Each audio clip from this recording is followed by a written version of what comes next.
You know, for over a decade, one of the biggest mysteries on the entire internet has been the identity of Satoshi Nakamoto, the anonymous creator of Bitcoin. And the theories, well, they've pointed everywhere, to brilliant cryptographers, reclusive geniuses, even government agencies. But today, we're going to dig into one of the darkest, most disturbing theories of them all, one that connects a world-changing technology to one of history's most reviled figures. Let's dive in. So here it is, the central question we're tackling. Could the disgraced financier, a man whose name is basically synonymous with monstrous crimes, also be the ghost who gave the world decentralized digital currency? I know, it sounds absolutely unbelievable. But a surprising amount of circumstantial evidence has made this a persistent and, let's be honest, a deeply troubling theory. So, to even start to unpack this, we really need to understand the two figures at the heart of this whole mystery. On one side, you have a phantom who literally changed the world and then just vanished. And on the other, a monster who hid in plain sight. And the contrast here is just stark. I mean, Satoshi Nakamoto was this digital ghost who basically declared war on a traditional financial system. Jeffrey Epstein, on the other hand, was a guy whose immense wealth and powerful connections were mysterious, sure, but he was deeply, deeply embedded in that very system. So how on earth could they possibly be the same person? Well, the case for Epstein being Satoshi, it's not built on some smoking gun. It's more like a strange collection of overlapping details, motives, and most importantly, a very, very suspicious timeline. Okay, so let's look at the dates, because this is where the theory really starts to feel, well, weird. In 2008, while Epstein was serving that incredibly lenient jail sentence in Florida, he had work release. That gave him private office access for up to 12 hours a day. Then, in October of that exact same year, the Bitcoin white paper is published anonymously. A little later, in 2010, just as Epstein is getting back into his public life, Satoshi Nakamoto disappears forever. Is that a coincidence? Maybe, but you have to admit, it's a compelling one.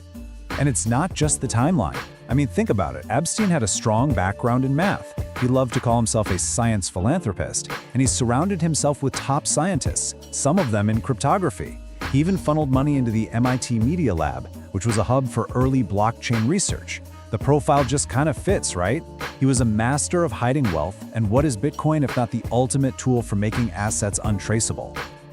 This quote right here, it really gets to the heart of the motive. Epstein's whole deal was control, over people, over science, and especially over money.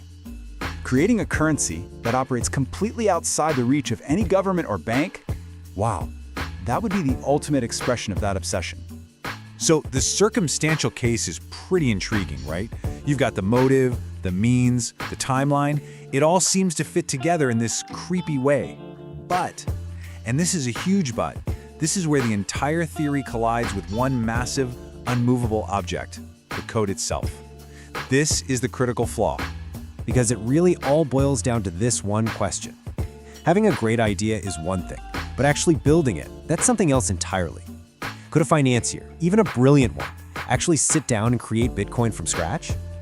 And the answer really is a simple, flat-out, resounding no. For all his connections, his mathematical brain, and his shady financial genius, there is absolutely zero evidence that Jeffrey Epstein ever wrote a single line of code in his life.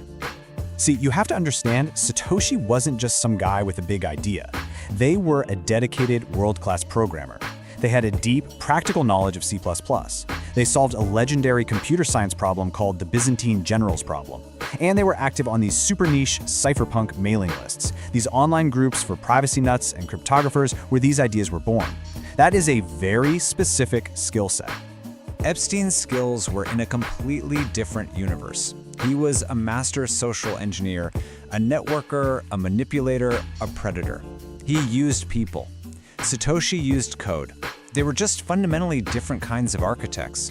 So where does that leave us? We've got this fascinating, kind of chilling theory that has a fatal flaw.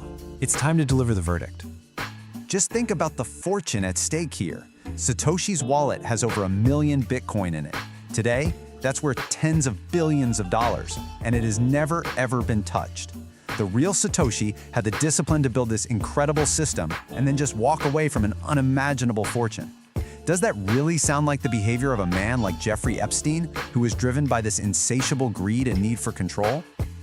So what's the most likely explanation? Well, if there's any link at all, it's probably way less sensational. Given his funding of places like MIT and his interest in cutting-edge science, Epstein was likely a curious observer, maybe even a peripheral funder of some early research. But the creator, the actual architect, the evidence just isn't there. But this whole thing brings up a really fascinating question about us. Why do we want to solve the mystery of Satoshi so badly that we'd be willing to attach his name to a known monster? Maybe we're just uncomfortable with the idea that a truly anonymous person could change the world so profoundly and then just disappear into the ether. And maybe that's the ultimate takeaway here. We can project any identity we want onto the ghost of Satoshi. A hero, a villain, a monster. But the technology itself, the blockchain, it's impartial. It doesn't care. It just keeps a perfect, unchangeable record. And unlike the stories we tell ourselves, the ledger never lies.